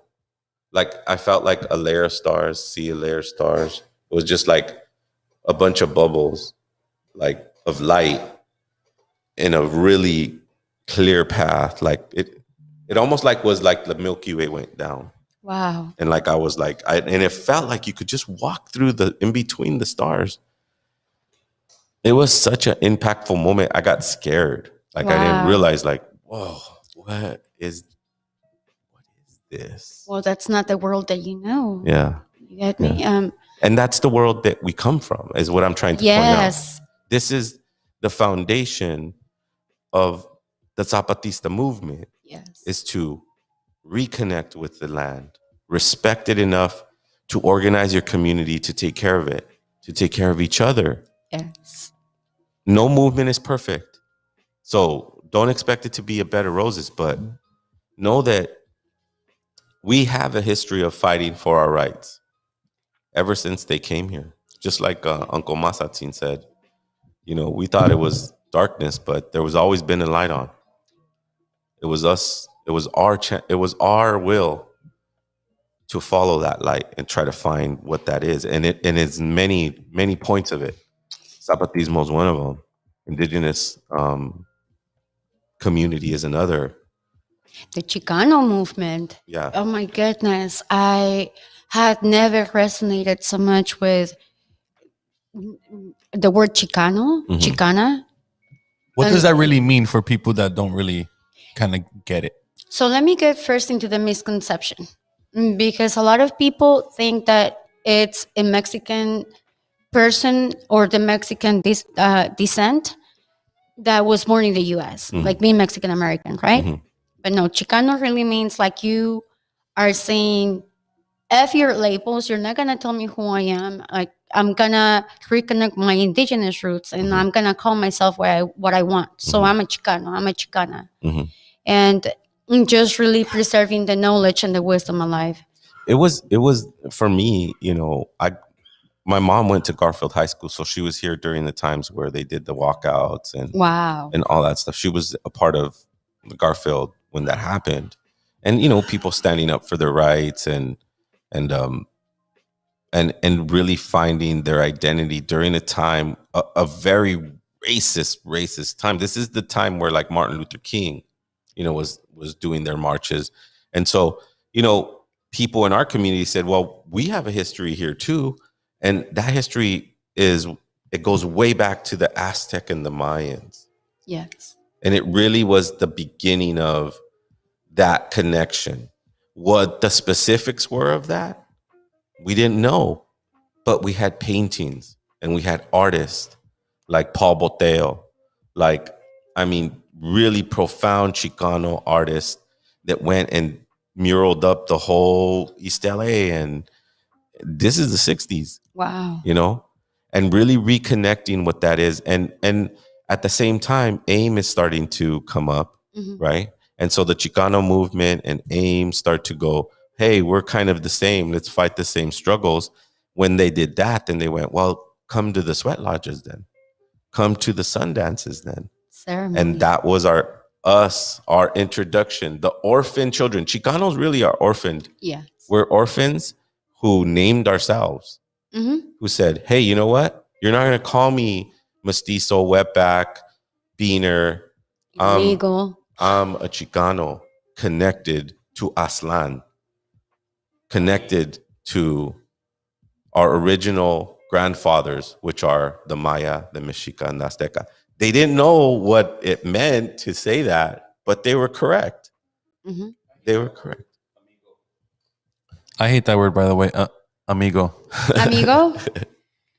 Well, it's just in the 60s that's and then you have, powerful journalists like Ruben Salazar who start writing about like the atrocities that are happening in Los Angeles, because there was I know a brother, he's going to be on our podcast soon.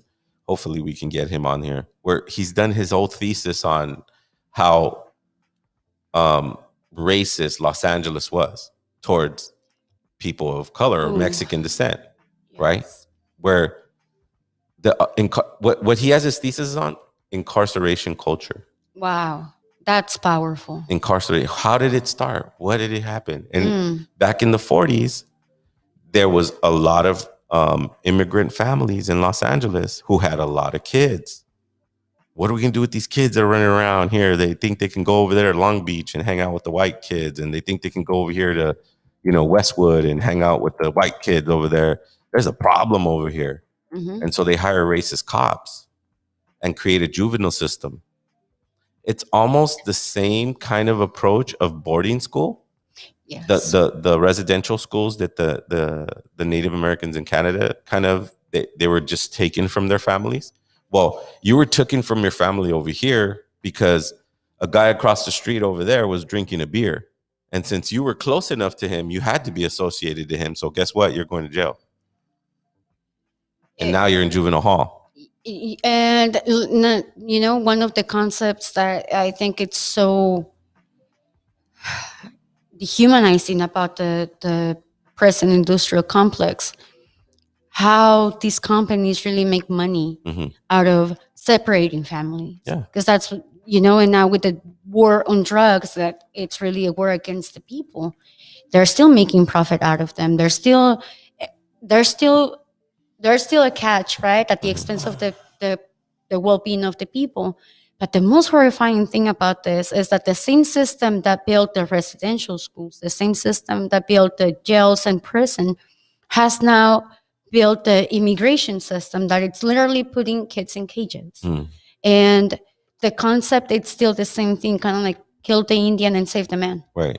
Because only this man can produce, and only your labor, tu mano de obra is what counts, what you can produce, not your life, not what you can give, not your feelings, you're not worthy as a human being. It's only what you can produce. Absolutely. Which is more of a caste system, you know. It is. Where your limit is a teacher, like in Mexico, right? Your limit is a teacher. You can only teach us how to, you know, whatever it is that they have resources to teach, right? Because sometimes they don't have anything.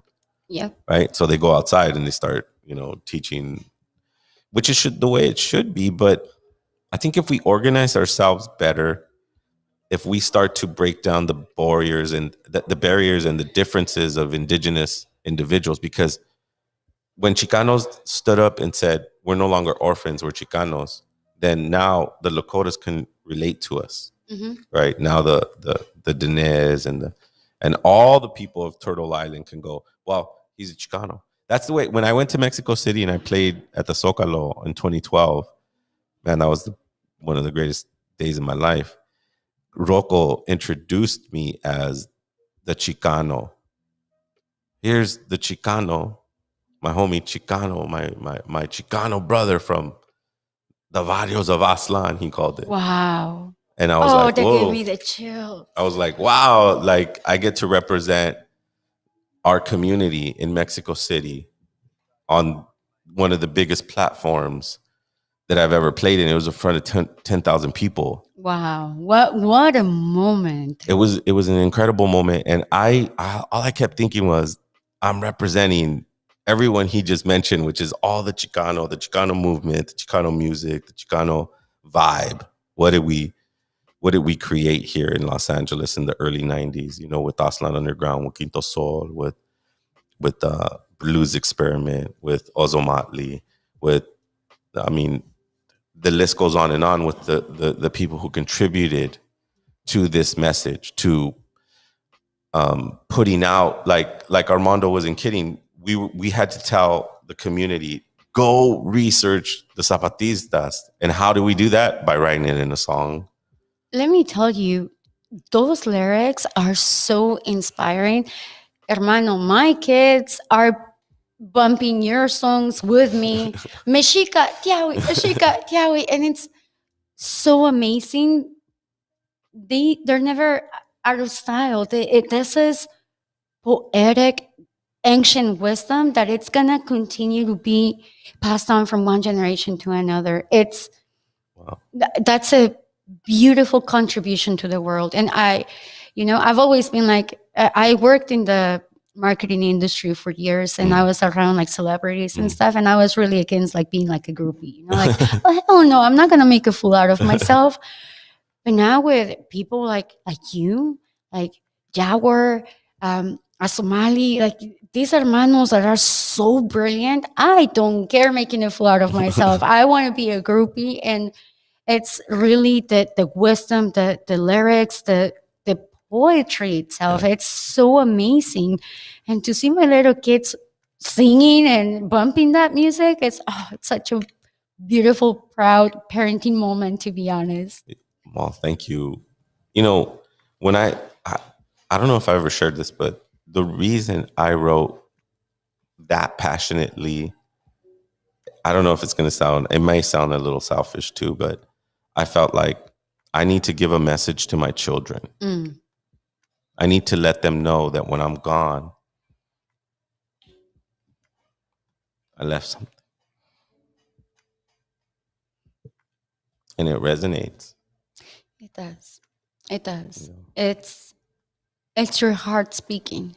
It's not it's so emotional. Much It makes me tear up because if they ever get lost, they can put my CD in there.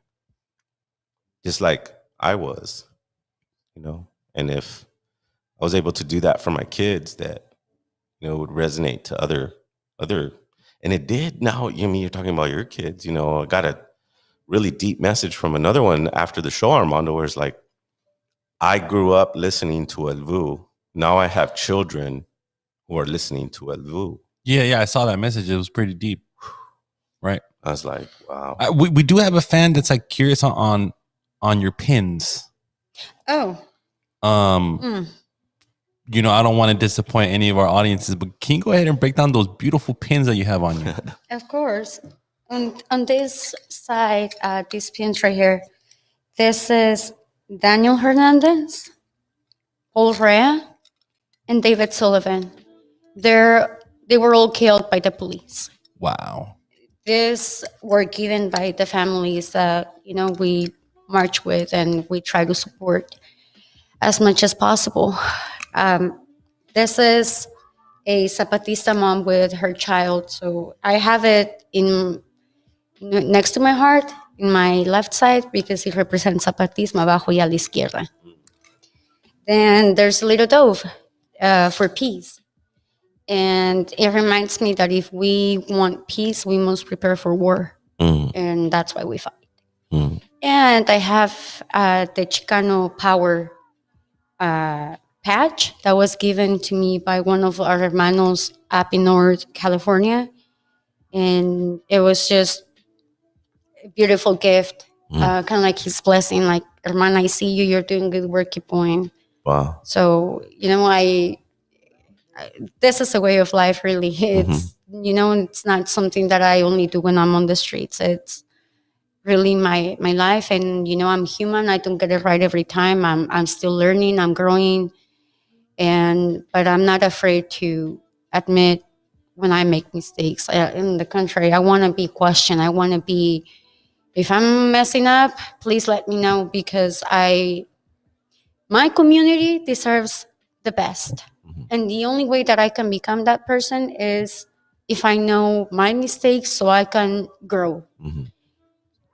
So, wow. I have another, I stumbled upon your social media page, and what shook me is that you set up a press conference for, I believe, a young lady that has a missing daughter.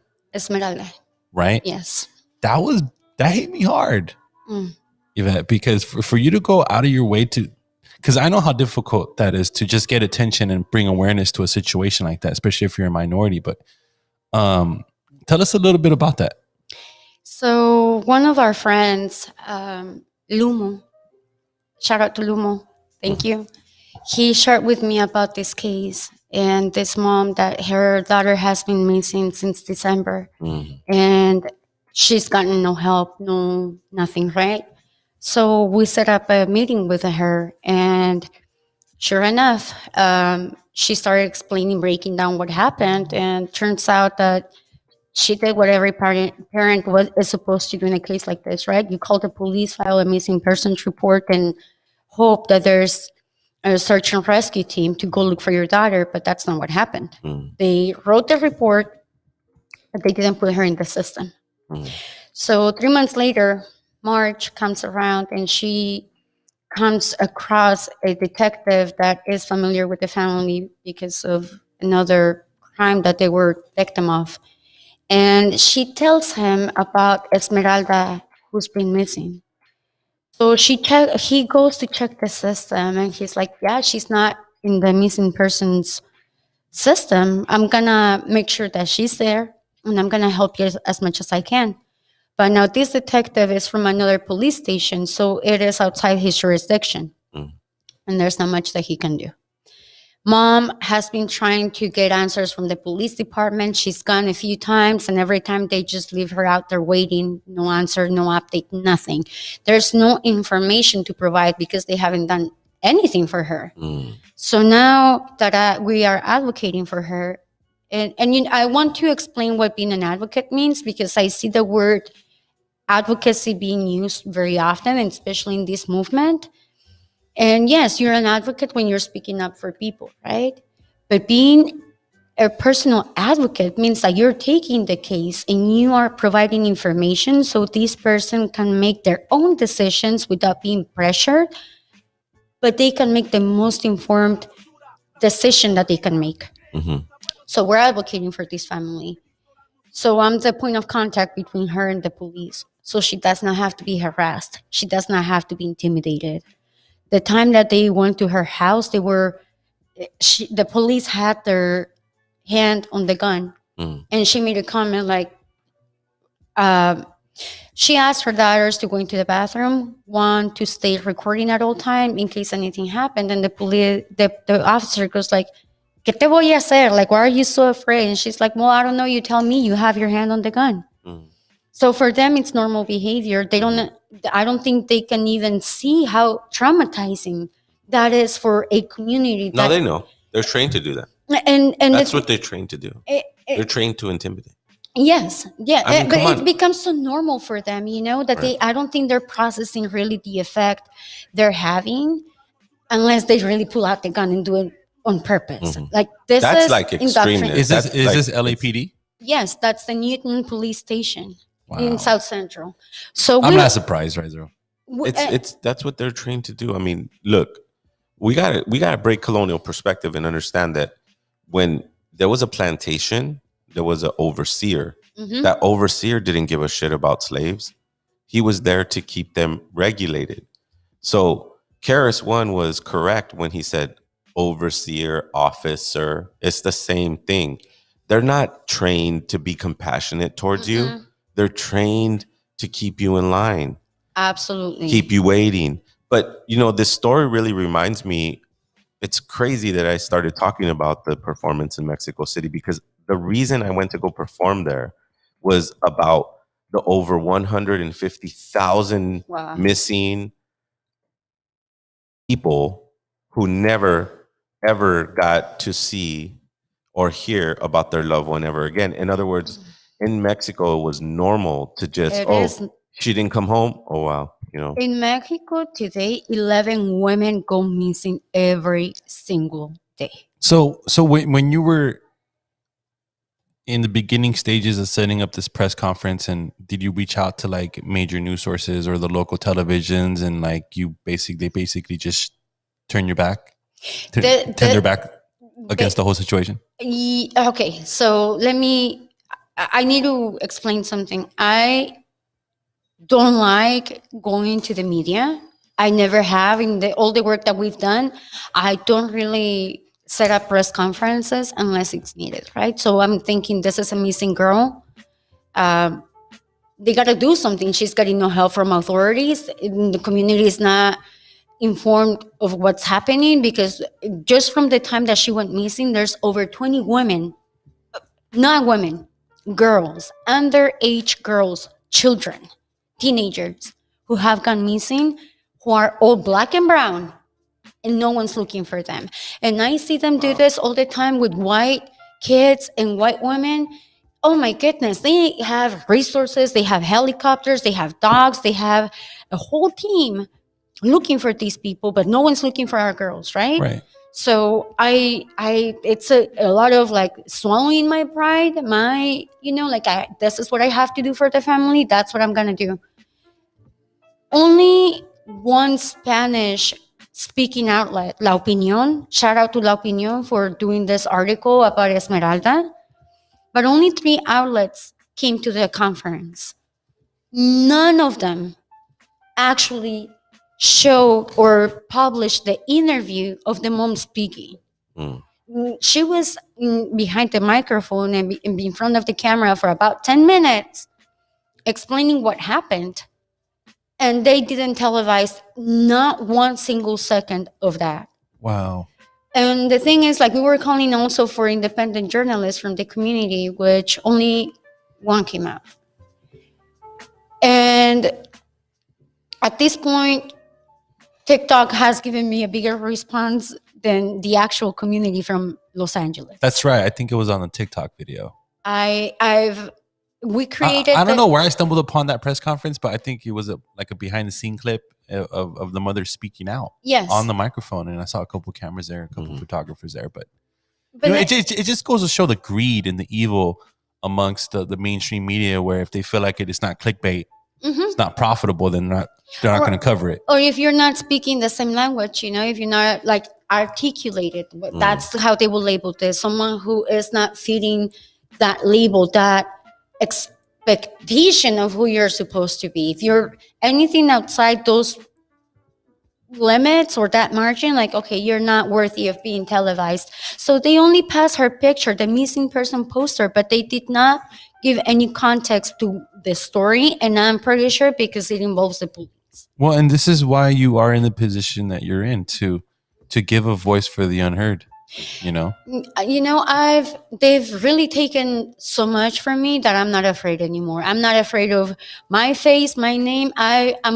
That's my Zapatismo right here. I'm willing to be the person fighting, the one taking the heat, so my people don't have to go through this, so my children don't have to go through it, so my community doesn't have to go through it. It's okay when people cannot protest. It's okay when people cannot come out. It's not the beginning or the end of the movement. But I'm willing to do this, and I really put my soul and heart into this so other families don't have to do it. I'm tired of seeing my people suffer, and there's not one person, not one single person that I've met that they don't have a story.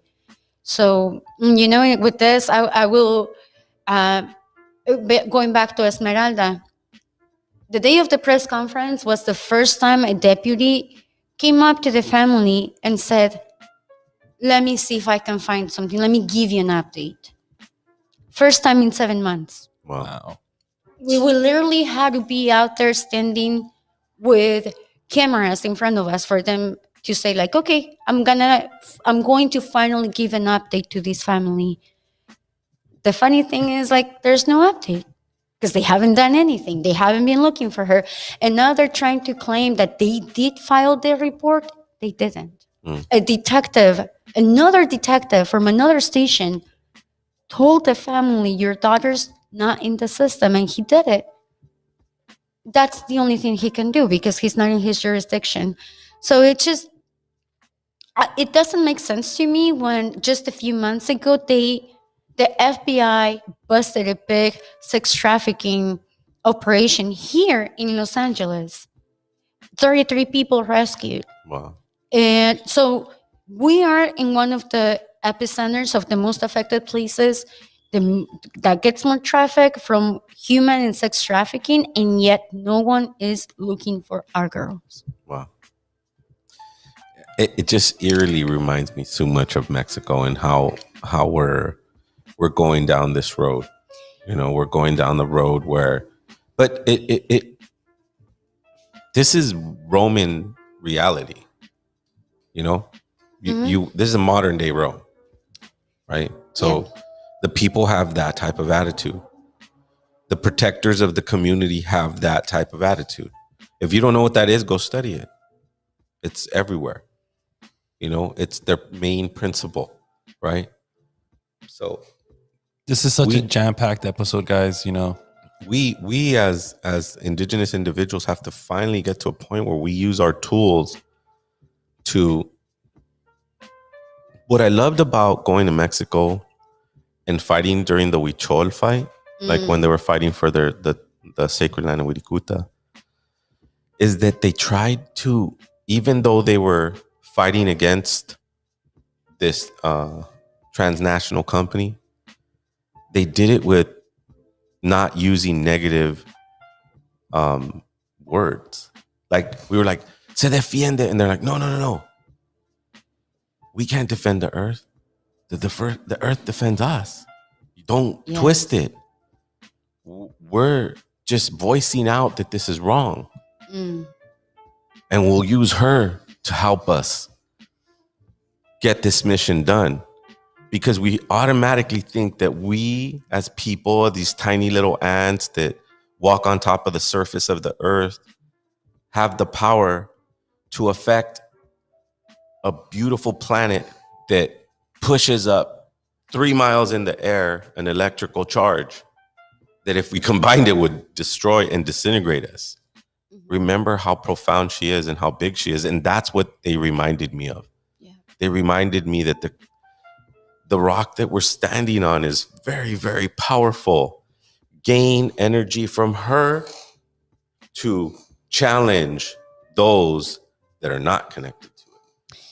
Well, it's the way that I pictured this in my brain is thinking of the planet, Mother Earth, as a whole, as a living organism, like another human. Mm-hmm. Just like we have cells and we have in the whole universe within ourselves.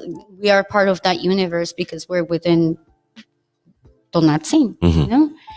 And humans, we can either be the cancer or be the immune system. Mm.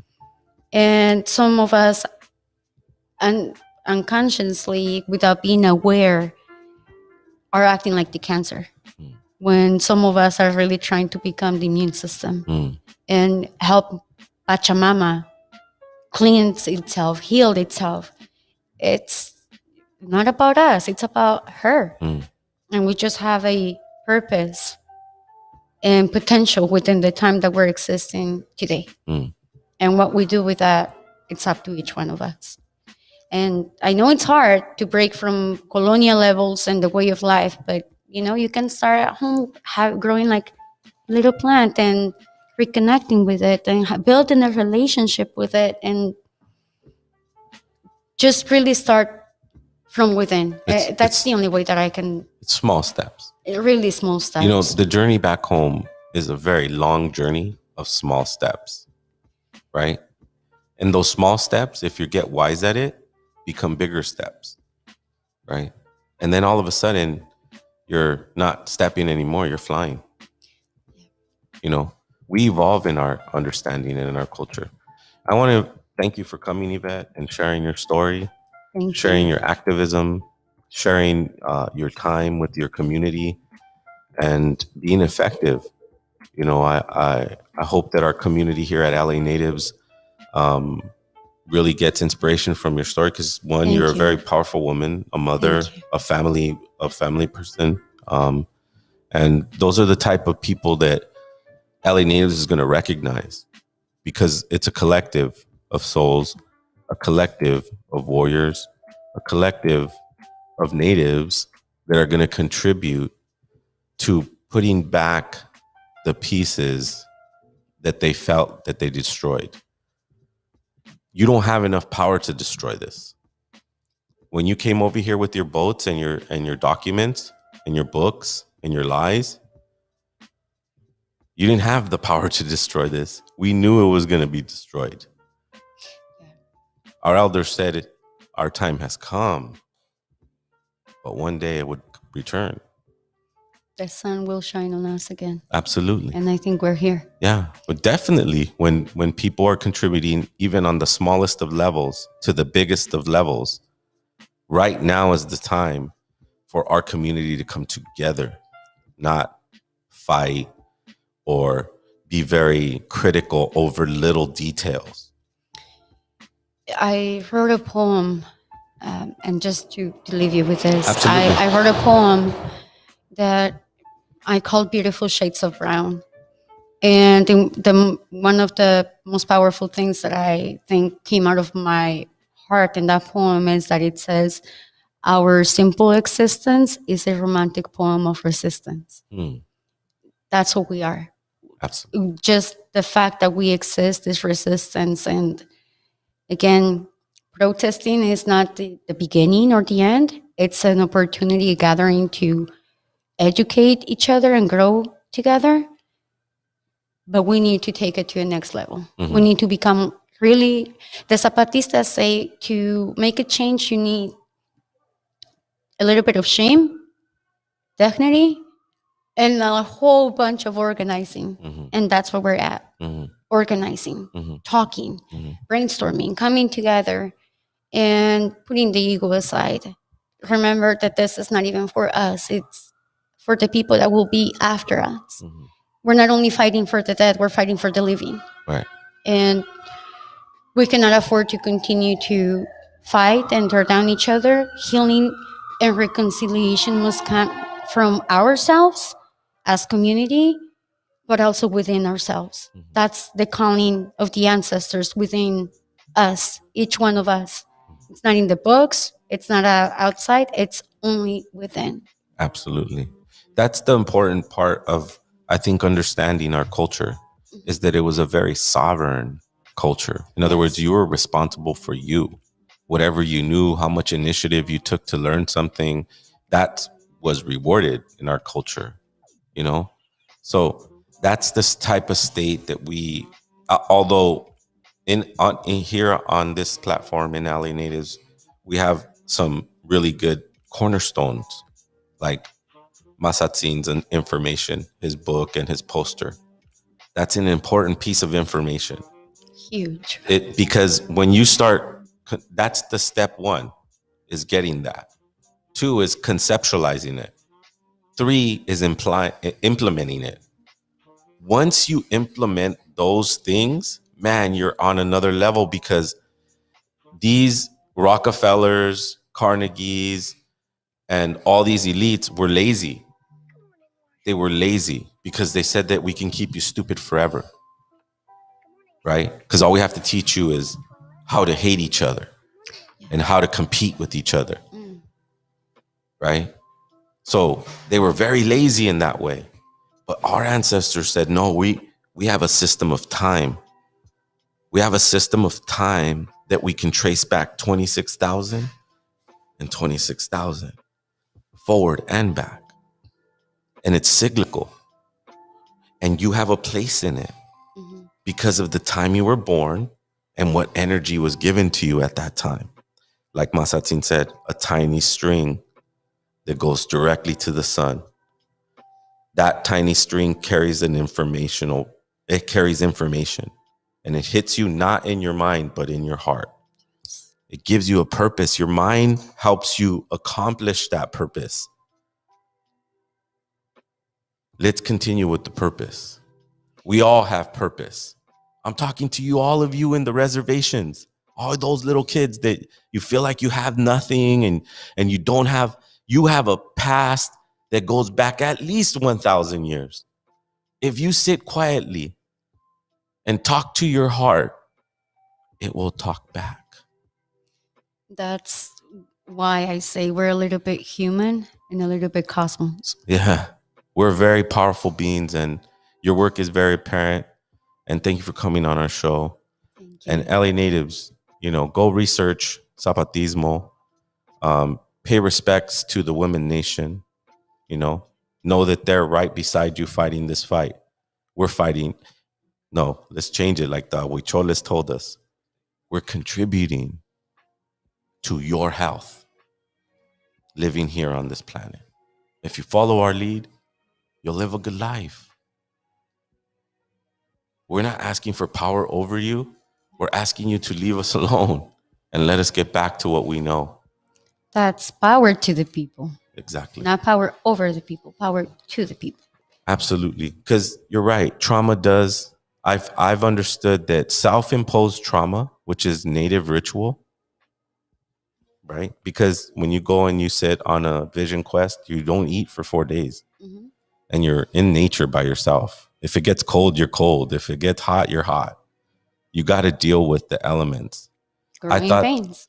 That was the most profound thing, because it makes a person so sovereign that he saw the moon come out. He saw the sun come out. He saw the night come. He saw the day come. Within that time frame, he formulated his own heart and knew how he was going to live in this existence. Wow.